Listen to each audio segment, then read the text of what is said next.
Need to look at this from an anthropological perspective and look at human beings more as like a species, an animal. I want to hype up that creator I'm stitching. She is completely correct, and what I'm about to say will not change anything she said. I'm just American, and I know that people will refuse to understand things unless they see it on TV. It's time to make this about The Walking Dead. Also, I'm going to re-upload my video I made on Direct Action X Daredevil X The Walking Dead at the time because I think it's unfortunately aged phenomenally. The first thing Rick Grimes does when meeting Merle, the racist, is handcuff him to the top of a building and leave him for dead when the zombies are actively coming to them.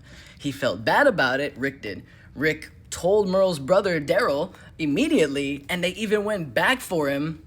But that's the correct move every single time. Let me nerd out about zombies real quick. So the best part about the zombie apocalypse medium is that in that specific survival scenario, the writing becomes all about amplifying those interpersonal problems that become detrimental and blown up in terms of group dynamics in that apocalypse scenario. A dude being a wife beater, for instance, is a lot easier to ignore in the suburbs versus out in the woods in an apocalypse.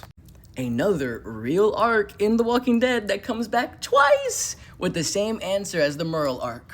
The reasoning behind that, and I hope my over-explaining is just an indication I'm a nerd and not trying to mansplain, is because in that scenario where there aren't any institutions that will intervene in interpersonal conflicts, it's not just a personal conflict. It becomes the problem of the whole group. Realistically, as it always was, it's just easier to ignore when you don't have to see it in your face or see the results of it. Society literally cannot function with a racist in the group.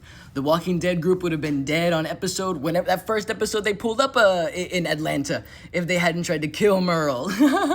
And yes, they felt bad and it was a shitty situation, but god dang it, they did it a second time. Merle, the big name actor, they brought him back for the sequel and did the same thing. Exact same thing with the wife beater arcs. They had one in the first season in the woods and one in their communist commune in season 6 where I left off.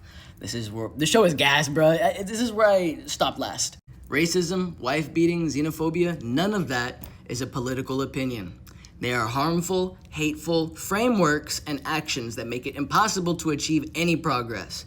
Those people will always have to be left behind to fend for themselves because they literally cannot function or even contribute with other people or to a group. Merle is the problem, not T-Dog or even Rick.